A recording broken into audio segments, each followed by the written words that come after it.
Alex, ce matin, j'avais le sentiment qu'il y avait une petite pointe de pression.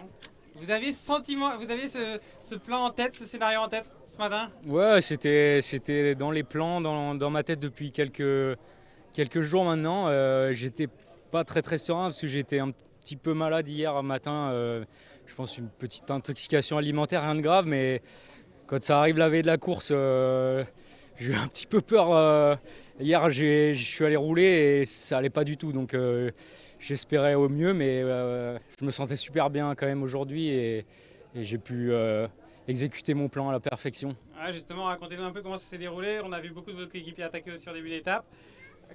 Racontez-nous un peu comment ce plan justement s'est mis en place.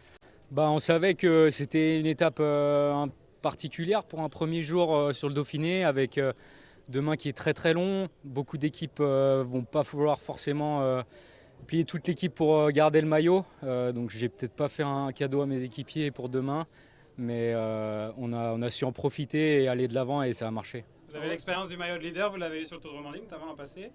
Ça fait quoi en comparaison? Bah, cette fois, j'ai gagné l'étape, donc c'est encore mieux. Mais voilà, le maillot jaune sur le Dauphiné, c'est quand même un cran au-dessus et c'est vraiment spécial de l'avoir. Ça représente quoi, ouais. Bah, c'est un petit rêve de gosse qui se réalise, quoi. C'est une petite étape dans ma carrière que je peux cocher. Avoir un maillot jaune comme ça, c'est une chance énorme. Oui, en plus de la région, hein, donc double Ouais, bah, satisfaction. c'est ça, il y a ma famille ici, je suis pas loin de la maison, donc c'est encore plus beau. Il y a l'objectif de le garder jusqu'à mardi au moins. Mardi, c'est Contre la montagne. ouais, bah le but, ça va être de le garder le plus longtemps possible, hein, et de se battre jusqu'au bout. Il y a toute cette génération de coureurs français qui performent cette année, c'est assez incroyable. Vous tirez tous les uns les autres. Bon, je pense, oui, c'est sûr que c'est une bonne dynamique. On se souvient de nos années juniors, on avait une très belle équipe de France et notre année là, 2000, 2001, 2002, même plus jeune maintenant, ils arrivent tous plus jeunes, mais on a une belle génération de Français, donc c'est vraiment top.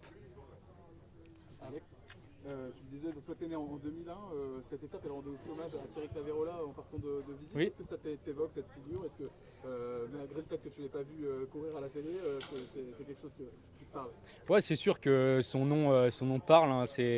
C'est un grand nom du cyclisme. Malheureusement, j'étais trop jeune pour le voir, mais de partir à Visil, ouais, j'ai passé beaucoup de moments ici dans ma jeunesse. J'ai de la famille à Grenoble, donc voilà, c'est presque comme à la maison, quoi. C'est vraiment cool. Et de se mettre dans les pas de champions comme lui, comme d'autres, comme Thévenet aussi qui est là.